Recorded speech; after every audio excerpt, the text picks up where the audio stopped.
ao longo desta audição tem-se falado muito já se falou dos três pilares da nossa política externa, o Atlântico, o Europeu, o Lusófono. Tem-se falado mais do Atlântico e do Europeu e permitam-me que, até cumprindo, penso eu, a expectativa do Sr. Ministro, que eu puxo aqui pelo pilar da lusofonia, especificamente pela questão de Moçambique. E o meu objetivo é, até em linha com aquilo que foi a última reunião desta Comissão, onde os partidos foram capazes de consensualizar opiniões e visões e olhar para o futuro. Esse é também o objetivo de algumas preocupações que queria partilhar com o Sr. Ministro para saber também da visão que o Governo tem sobre aquilo que é a situação em Moçambique e que tem sido marcada por fortes tensões políticas e sociais nos últimos meses. Portanto, não é para estar a fazer arqueologia, nem estar aqui a dirimir aquilo que são divergências naturais que temos entre nós.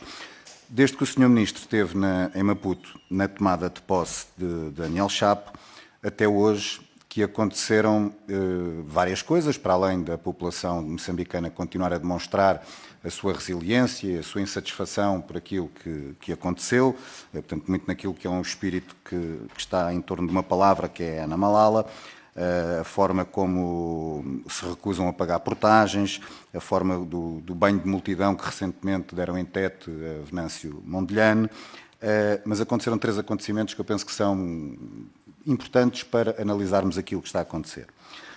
O primeiro, a decisão de Daniel Chapo de demitir Bernardino Rafael, o comandante da polícia, e não apenas a demissão em si, a exoneração, mas também as instruções que o Presidente, validado pelo Conselho Constitucional, deu às forças policiais, quer para a implementação de novas metodologias de atuação policial, quer inclusive de novas metodologias de formação à polícia, sobretudo para conseguirem saber lidar com protestos pacíficos, que era aquilo que vinha a acontecer. Portanto, esse é um sinal que eu penso que foi bastante importante por parte de Daniel Chapo, quer em termos internos na própria Frelimo, em termos internos de Moçambique e também em termos internacionais.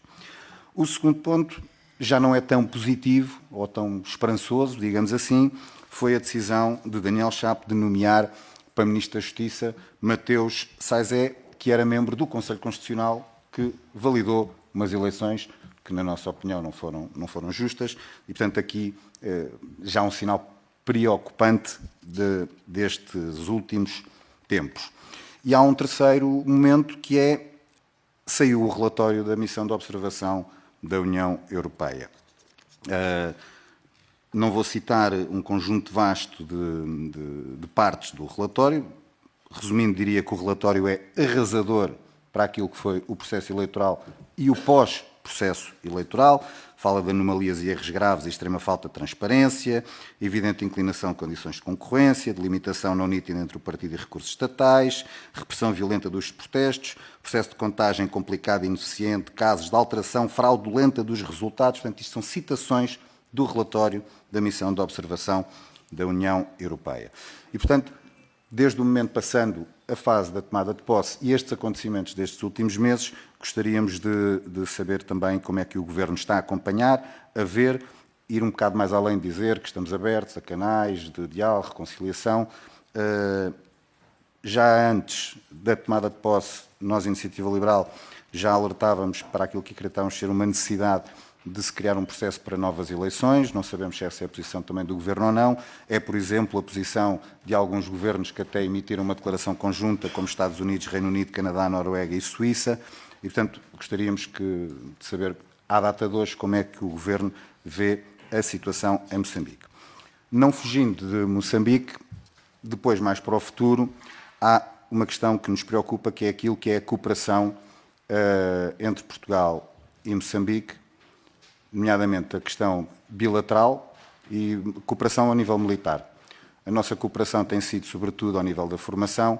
No passado, o governo moçambicano gostaria que essa nossa cooperação fosse também para a vertente, em termos de aumento de financiamento, para a parte de equipamento. Gostávamos de saber como é que isso está a ser trabalhado. Eu sei que não compete só apenas ao Sr. Ministro, também já tem a ver com o Sr. Ministro da Defesa. Mas depois, no âmbito da União Europeia, aqui é mais preocupante, porque há dois financiamentos que a União Europeia está a fazer em Moçambique. Um direto na formação e equipamento de forças para o contra-terrorismo em Cabo Delgado, e essas forças específicas, financiadas, formadas e equipadas pelos contribuintes da União Europeia, já são vistas em Maputo. Portanto, fora do seu raio de ação e do objetivo que foi. E, portanto, se o Governo está a acompanhar isto no âmbito da União Europeia, sobre esta questão. E depois há outro financiamento que não é direto ao regime moçambicano, é um financiamento que é feito ao Ruanda, para as forças do Ruanda que foram para Cabo Delgado para ajudar a resolver a situação complicada em Cabo Delgado, e isso agora toca com um ponto que o Sr. Ministro até falou no início, de outros conflitos além de Moçambique, que envolvem o Ruanda, e, portanto, como é que o Governo também no âmbito da União Europeia está a conseguir, porque as coisas, como o Sr. Ministro disse bem no início, cruzam-se e temos que estar muito atentos àquilo que aconteceu. Portanto, tenho uma pergunta, mas deixarei para a segunda ronda, já não sobre Moçambique, sobre outra questão. Muito obrigado, Sr. Ministro. Muito obrigado, Sr. Deputado. Tem a palavra o Sr. Ministro por 6 minutos. Muito obrigado, Sr. Presidente. Sr. Deputado Saraiva, muito obrigado pelo enquadramento que fez e pelas perguntas.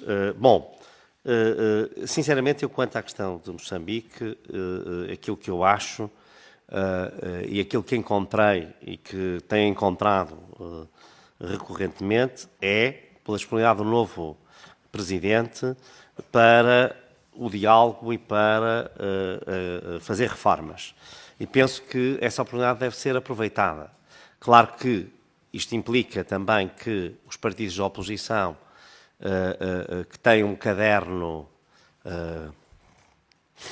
quer a Frelimo, quer a MDM, quer a Renamo, quer o Podemos, quer a MDM, têm um caderno de encargos exigente e eu julgo que, em grande parte, merecedor de acolhimento e que há disponibilidade para esta conversa. Também é importante que haja disponibilidade por parte do candidato Venâncio Mondlane para entrar no diálogo. Enfim, coisa que ele, quando falei com ele, claramente mostrou que tinha e que tem mostrado, enfim, em algumas alturas. Era muito importante que todas estas partes, e esse aqui é o papel aqui que os vários intermediários internacionais podem ter, é justamente criar condições para que as partes possam estabelecer um caminho para a saída desta crise e desta situação de instabilidade.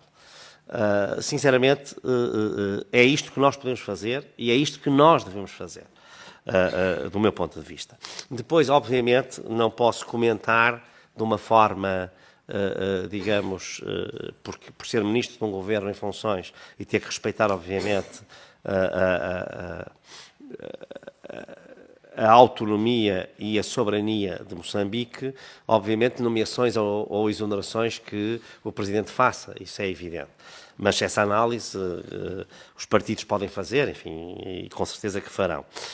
Já no relatório, esse é um facto objetivo, por isso nós, desde o início, temos falado numa reforma da lei eleitoral, para a qual eu julgo que há disponibilidade.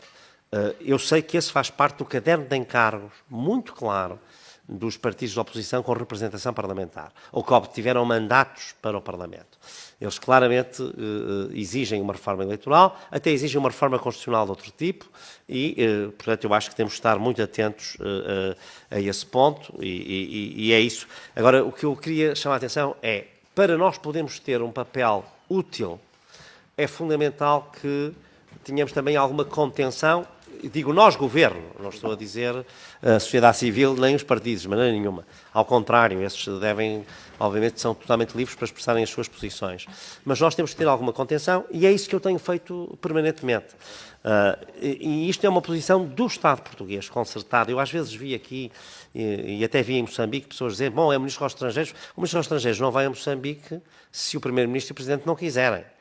Portanto, não é? Portanto, não é uma posição pessoal dele, que eu saiba, é uma posição do governo português. Portanto, e nós estamos a tentar manter esses ativos de diálogo, porque achamos que é a melhor forma de favorecer o povo moçambicano e a nação moçambicana. Depois, outro ponto.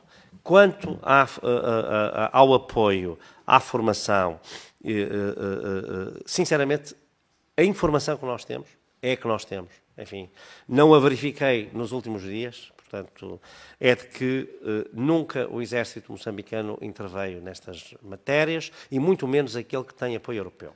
E, atenção, mesmo as autoridades anteriores de Moçambique estavam claramente advertidas por vários Estados da União Europeia e pela própria União Europeia de que isso não poderia acontecer. Portanto, essa informação nós não temos. Temos, aliás, a contrária, digamos, de que nunca foi usado. Na questão de Cabo Delgado, especificamente no terreno e das forças do Ruanda, é importante perceber que elas até agora têm desempenhado um papel muito relevante, mas essa questão está a ser analisada e eu agora diria também quase que ao minuto. Portanto, enquanto falamos, está a ser vista entre a União Europeia, a alta representante, a delegação da União Europeia, para ver exatamente como é que nós devemos atuar neste contexto. Portanto, é uma matéria que está sob estudo, para já não houve nenhuma decisão, mas é uma matéria que está claramente sob estudo, porque a retirada dessas forças também teria um impacto muito grande no terreno. Portanto, enfim, é uma situação muito delicada, complexa, que tem que ser analisada em todos os seus contornos. Mas, sinceramente, essa está mesmo sob estudo e, portanto, temos que aguardar uma posição europeia, na qual, obviamente, Portugal também terá uma voz.